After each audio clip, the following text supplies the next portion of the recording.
Oh, yeah.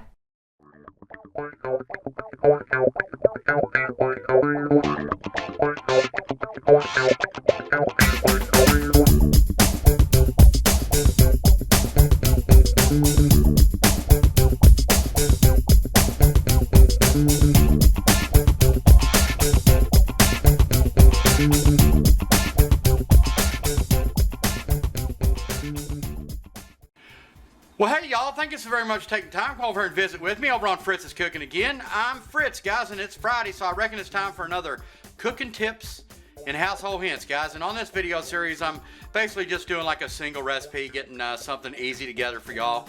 And I'm also doing like household hints, guys, where I show you like basic maintenance stuff that any homeowner should be able to do around the house, just like how I showed y'all how to change out a dryer vent and stuff like that, guys. But guys, a bunch of y'all asked me to, said y'all hadn't had that cream spinach in years, and it'd been quite some time since I'd had it as well. And a bunch of y'all asked me if I could actually maybe throw that recipe together for y'all real quick. And I certainly can, guys. What I'm actually going to be utilizing here is some chopped spinach, one of these little blocks. I know everybody's seen this in their freezer section. It's a 10-ounce block of frozen fresh chopped spinach, guys. And what I've done here is I actually took and I opened it up, I let it thaw, and then I've got it straining here, and I'm actually going to wring this out real well as well too once we get ready to introduce it. But guys, to make this, it's as simple can be. All we're going to do is make basically a white sauce, a bechamel, a light white sauce, a bechamel sauce, if you will. And the way I was taught to make it was everything was 2 to 1. So we've got 2 tablespoons of butter, and we have 2 tablespoons of flour. And I actually measured everything out. Well, the butter is a little bit more, but we all love butter. Guys, right there at the end, got a little trick here when we're making our bechamel that Mom taught me years ago, is she loves to put a little ground nutmeg in it, guys. So basically what we're going to do, I guess we're going to get started here. What I'm going to do is I'm just going to take my butter and go ahead and get it down into my hot pot here. And we're going to let that melt off for a minute. And with this, man, you've got to stick with this one. You know, we're going to be constantly stirring it, guys. But let my butter get going here, and we're going to get right back with guys. Our butter's looking pretty good here. Guys, I almost forgot one of the key ingredients here, guys. I got some half and half. Now, you can actually use milk, whatever you got on hand, condensed milk, it don't matter. But anyway, guys, I'm going to put about roughly about a cup of milk in there. We'll see once everything comes up. But like I said, our butter's looking pretty daggone good here. So let's go ahead and get our 2 tablespoons of flour in. And like I said, we're equal parts here. 2 tablespoons of butter, 2 tablespoons of flour. So let me go ahead and get that stirred up and get it incorporated. And then we'll add our half and half, our cream.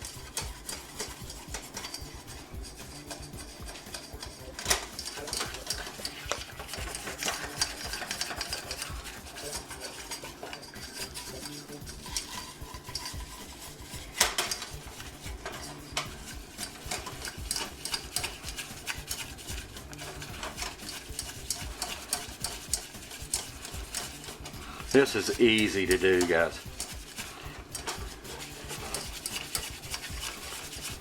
You know, the bechamel, I guess it sounds all French and everything, like it, you know, like it'd be something hard to do, but I'm here to tell you it's a piece of cake.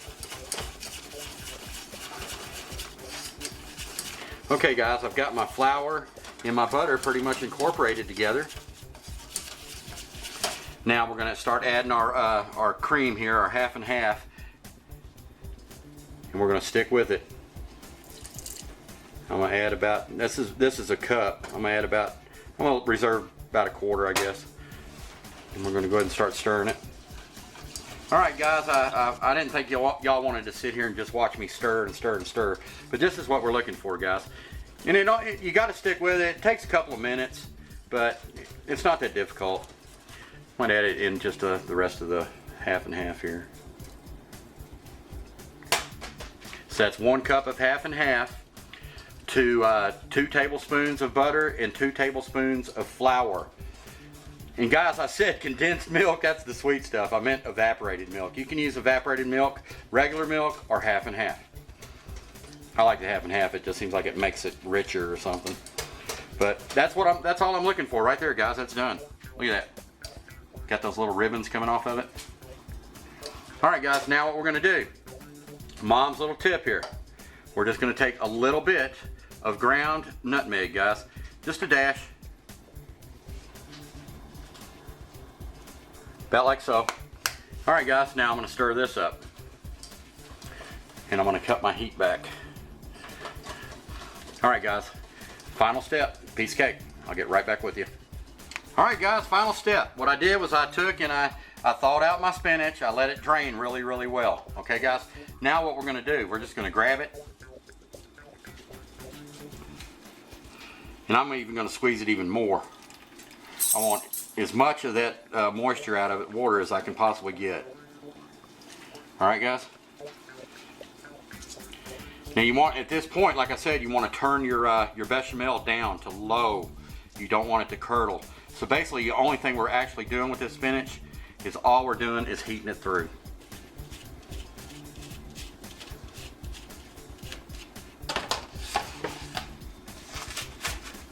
All right, guys. Do you want to help, Bowie?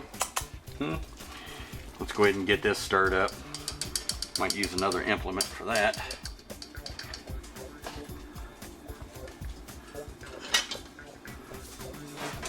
And basically we're just gonna stir it up. It's actually done now, guys. Now if you want to put some of your special spices in it, I guess you could, but this is True Blue cream spinach. That's all there is to it.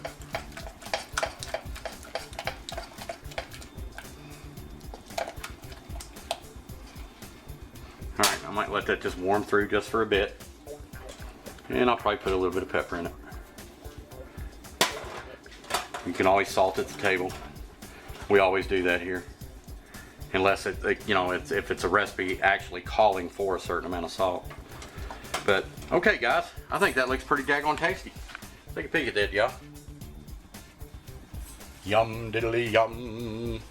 Okay, guys, let me serve it up a little bit and get a little taste. All right, guys, I think she's done here.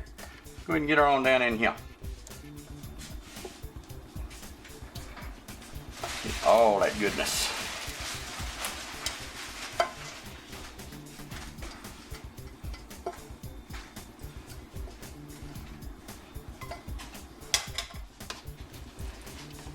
All right, guys, take a peek at that, y'all. Now, if you're going to serve this right away, this is going to be fine. It's a good consistency here. Now, if you like it a little thinner, add a little bit more milk or whatever, or half and half. But now, if you're going to put this back and you're going to serve it later, which you can, and I actually think the flavors marry together a little bit better, but you're going to have to add just a spot of half and half or milk or whatnot to thin it out a little bit, or it's going to be like a brick bat. All right, guys, let's take a little taste here. Oh my goodness. Guys, this reminds me of my childhood right here. This was the only way I would eat spinach, guys. To me, I'm sure, and I don't want to insult anybody because I'm sure there's a lot of spinach lovers out there. As for frozen type spinach, I can't eat it like, boiling it up or steaming it up. To me, it tastes like I'm eating lawn clippings off the backside of the lawnmower there. But with this, it's got a ton of flavor. Now, I love the fresh spinach, those leaves that you can cook up. I've got a recipe for that. I'm going to share that with y'all. But anyway, guys, I wanted to say thank you so very, very much for taking interest in this. And if there's any other recipes you'd like me to try, just holler at me and I'll be glad to try to make them for you. But guys, I can't thank you enough for stopping by on Cooking Tips and Household Hints. Guys, I got a really good household hint coming up. So a little bit of maintenance, a little bit of do-it-yourself type homeowner thing. All right, guys, thank you so very much. We'll holler at you soon. Bye. Well, guys, here's a little quick tip. You know how I said if you're not going to eat it immediately and you put it back in the refrigerator? Here's a tip Mom just shared with me. She told me to reserve back some of the spinach water that you actually drained off. And it's actually got flavor packed in it. So basically that's what you're going to do to thicken it up. Piece of cake, huh? Ain't that something? Man, oh man, oh man. All right, guys, I'm getting hungry.